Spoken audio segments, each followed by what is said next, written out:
La quête du plaisir est souvent présentée comme le chemin vers le bonheur. Mais, et si c'était tout le contraire?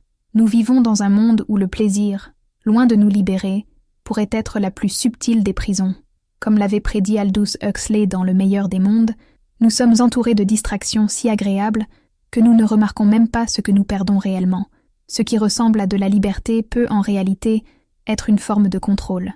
Le problème, c'est que cette prison est confortable, favorisant l'autosabotage. Elle n'utilise ni chaînes, ni barreaux, mais des promesses de soulagement, des récompenses faciles et une satisfaction instantanée. À chaque fois que nous poursuivons ce plaisir, nous nous éloignons un peu plus de ce qui nous rend véritablement libres et humains. Et le plus effrayant, plus nous plongeons dans ce cycle, plus il devient difficile de voir ce qui se passe. Dans cette vidéo, nous allons explorer comment la quête du plaisir peut saboter votre vie.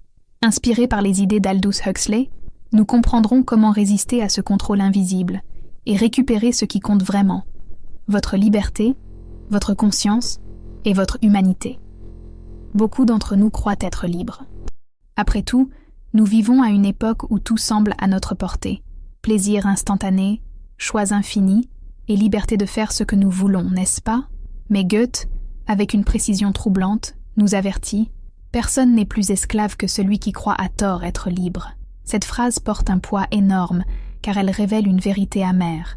Souvent, ce que nous poursuivons avec tant d'ardeur, comme le plaisir immédiat, ne nous libère pas. Au contraire, cela nous asservit. Réfléchissez.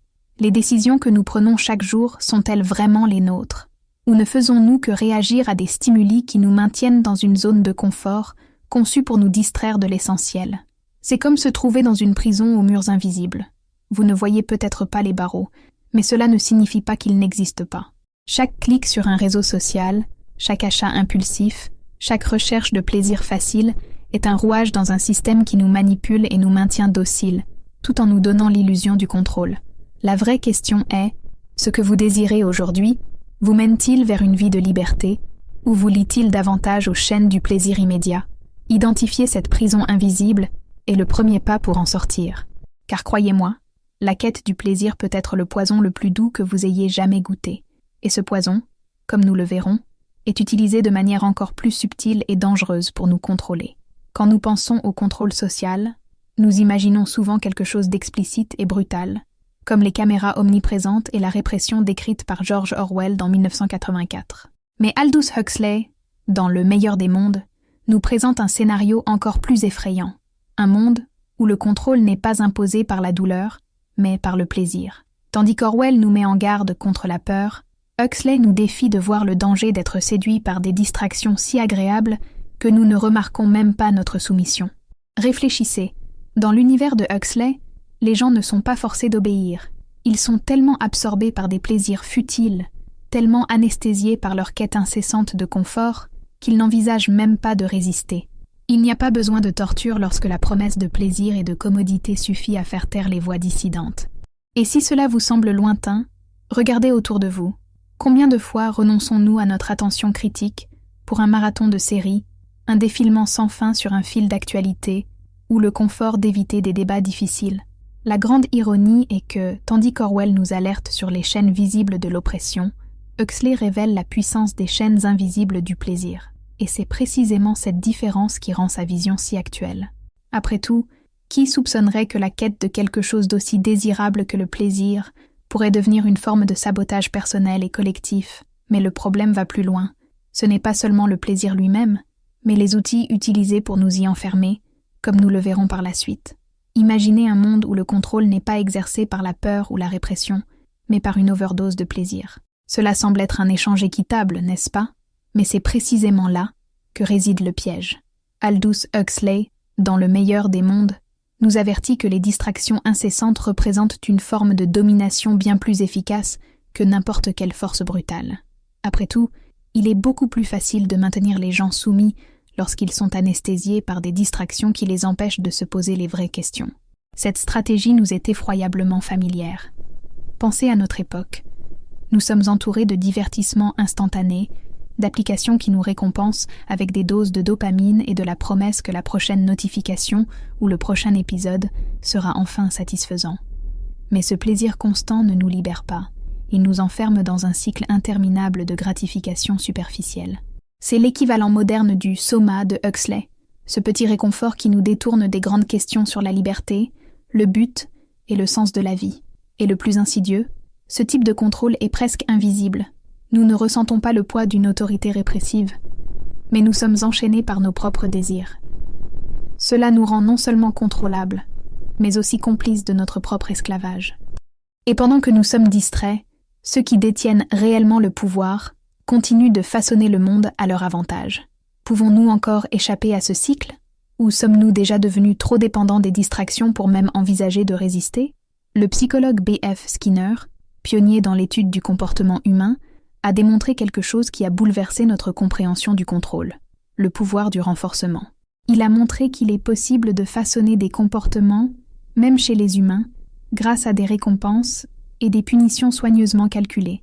Cela semble abstrait? Pensez à la manière dont nous sommes aujourd'hui conditionnés par des likes, des notifications et des récompenses instantanées sur des applications qui captent pour notre attention pendant des heures. Skinner nous a appris qu'avec le renforcement positif, on peut enfermer quelqu'un dans un comportement sans qu'il ne s'en rende compte. Un de ces célèbres expériences impliquait des rats dans des cages. En appuyant sur un levier, ils recevaient de la nourriture. Le résultat? Ils répétaient cet acte encore et encore, même lorsqu'il n'avait plus aucun sens. Aujourd'hui, nous sommes les rats modernes d'une expérience mondiale, cliquant, défilant et consommant des contenus conçus pour nous maintenir dans ce cycle de gratification superficielle. Ce qui rend cette forme de contrôle si puissante, c'est qu'elle ne semble pas oppressive. Au contraire, elle paraît agréable, naturelle. Chaque fois que vous cliquez sur quelque chose qui vous fait du bien, vous renforcez, sans le savoir, un cycle que quelqu'un, quelque part, a dessiné pour vous. C'est l'essence même du conditionnement opérant. Nous pousser à agir sans réfléchir, guidés par des récompenses qui capturent notre attention. Avons-nous encore le choix? Ou sommes-nous déjà programmés pour répéter ces schémas à l'infini? Imaginez une substance si puissante qu'elle élimine la souffrance, dissout l'anxiété et offre une euphorie immédiate. Dans Le meilleur des mondes, Aldous Huxley présente le soma, une drogue utilisée pour maintenir la population docile et satisfaite, quelle que soit sa condition de vie. Le soma était la solution parfaite à tout inconfort, un outil de contrôle que personne ne remettait en question puisque, après tout le monde se sentait bien. Le parallèle avec le monde moderne est impossible à ignorer. Bien que nous n'ayons pas une drogue unique comme le soma, nous avons ses équivalents, des médicaments promettant un soulagement instantané, des technologies distrayant nos esprits, des réseaux sociaux inondant notre cerveau de doses de dopamine. Tout cela sert à nous maintenir anesthésiés, éloignés de toute réflexion critique sur nos vies ou sur le système qui nous entoure. Après tout, pourquoi poser des questions lorsqu'on est heureux? Le véritable danger du soma, qu'il soit littéral ou métaphorique, réside dans sa capacité à détruire notre aptitude à résister.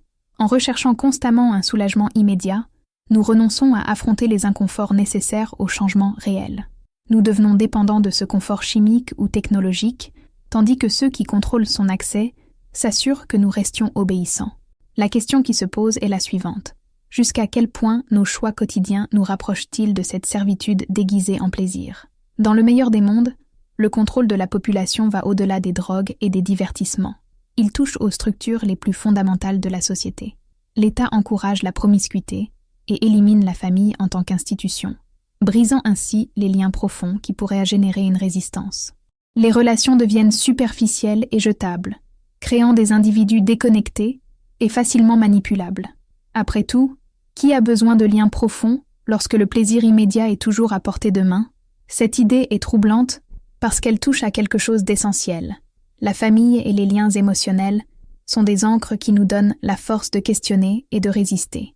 En promouvant des relations éphémères et dépourvues d'engagement, le système décrit par Huxley affaiblit la solidarité, transformant chaque individu en une île isolée. Et si cela semble lointain, pensez aux tendances modernes qui valorisent davantage l'ici et maintenant que les connexions à long terme. C'est comme si la profondeur émotionnelle était remplacée par une quête constante de gratification. L'effet de cela est dévastateur.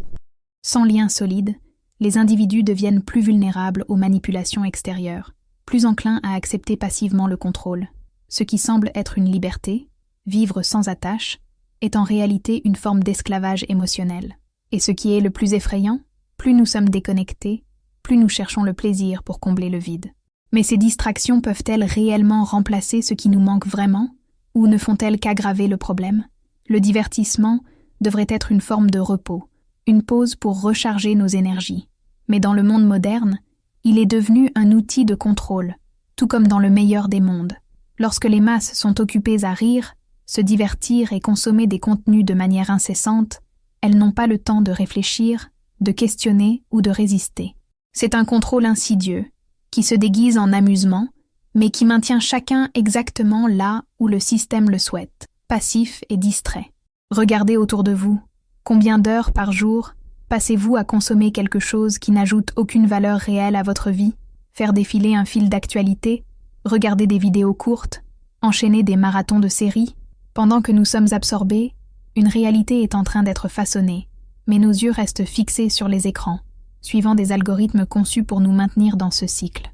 Il n'y a pas besoin de répression lorsque nous nous abandonnons volontairement à ces distractions. Cet usage massif du divertissement comme arme est dangereux parce qu'il semble inoffensif. Après tout, quel mal y a-t-il à se détendre un peu?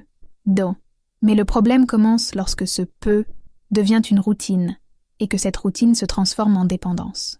La question qui demeure est la suivante. Jusqu'à quel point le divertissement vous libère-t-il ou vous emprisonne-t-il?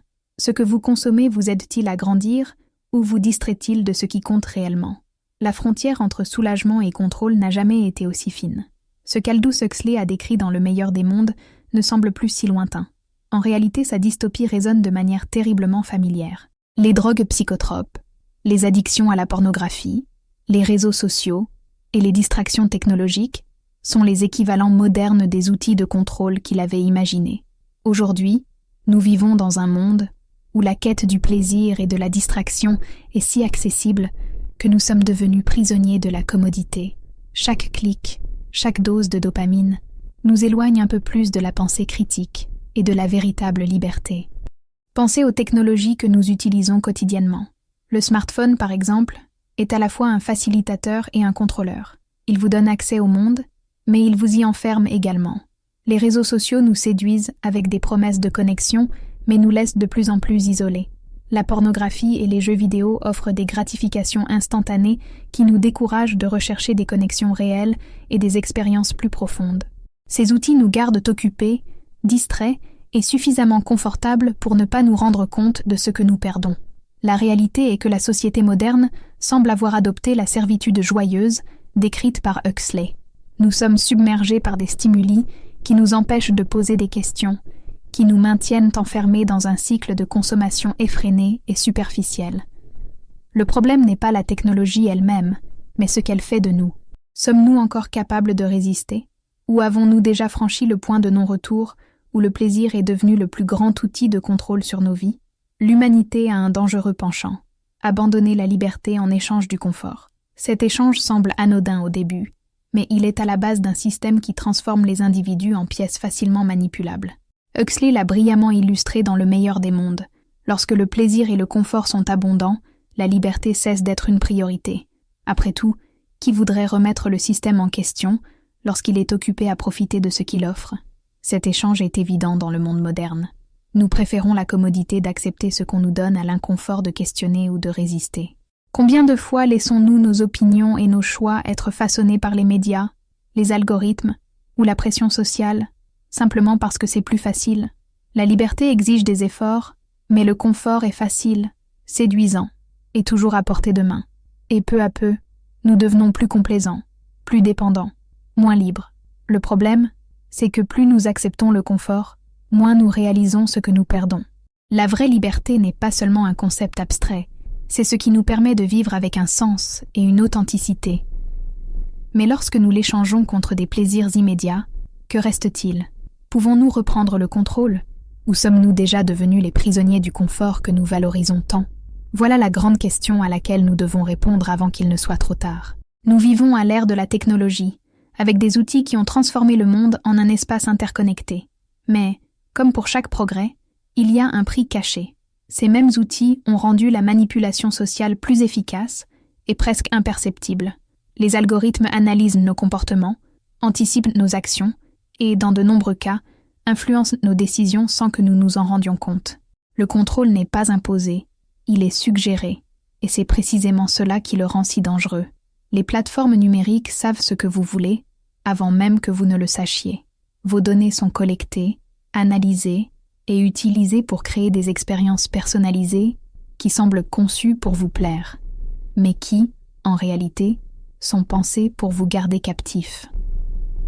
Chaque clic, chaque geste sur votre écran renforce un système qui vous connaît mieux que vous-même. Ce n'est pas une théorie du complot, c'est la réalité d'un monde où la technologie sert autant à connecter qu'à contrôler.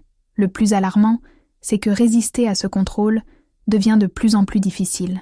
La manipulation est subtile, sophistiquée, emballée dans une commodité irrésistible. La question qui se pose est, sommes-nous prêts à renoncer à ce confort pour retrouver notre autonomie? Ou avons-nous déjà accepté de vivre sous la domination invisible de systèmes qui nous connaissent si bien que même notre résistance est anticipée? C'est ce dilemme qui façonnera l'avenir de la liberté humaine. Huxley avait prévu un futur où l'humanité serait divisée en deux groupes, ceux qui accepteraient docilement la servitude joyeuse et ceux qui résisteraient au nom de la liberté et de l'humanité. Cette division n'est pas qu'une métaphore, elle reflète un choix réel que nous faisons chaque jour. D'un côté, il y a ceux qui se laissent séduire par le confort et les distractions, vivant sans se poser de questions. De l'autre, il y a ceux qui, malgré l'inconfort et l'incertitude, cherchent à préserver ce qui nous rend véritablement humains. Dans le monde moderne, cette division est plus visible que jamais.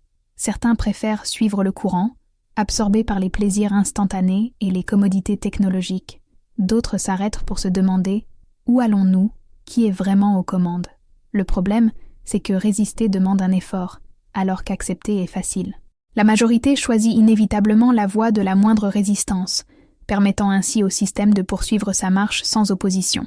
Mais la résistance est essentielle. Elle est ce qui nous maintient connectés à notre humanité, à notre sens critique et à notre capacité d'imaginer un avenir différent. La question qui se pose est « De quel côté êtes-vous ? Allez-vous accepter les chaînes invisibles que le plaisir met autour de vos poignets ? Ou choisirez-vous le chemin plus difficile, mais libérateur du questionnement et de la résistance ? Ce choix ne définit pas seulement la direction de nos vies individuelles, mais aussi le destin de l'humanité tout entière. Frederick Douglass, symbole de la lutte pour la liberté, a un jour déclaré « Je préférerais être un homme pauvre dans une grotte avec ma liberté qu'un roi sur un trône sans elle ». Cette phrase encapsule ce qui est en jeu lorsque nous échangeons la liberté contre le confort ou le plaisir. Perdre la liberté, ce n'est pas seulement perdre la capacité de choisir, c'est perdre ce qui fait de nous des humains. En acceptant une vie de servitude joyeuse, nous abandonnons ce qu'il y a de plus précieux, notre esprit. La liberté n'est pas facile. Elle exige de la réflexion, du courage, et souvent, des sacrifices. Mais c'est en elle que nous trouvons notre véritable potentiel, notre capacité à créer, à questionner et à transformer. Sans liberté, nous sommes réduits à des automates, réagissant simplement aux stimuli qui nous sont présentés, sans jamais réellement vivre. C'est pourquoi résister au contrôle, même subtil, est un acte de préservation de notre essence en tant qu'êtres humains. Mais la vraie question est, qu'est-ce que vous valorisez le plus ? Le confort temporaire ou la possibilité d'une vie pleine et authentique ?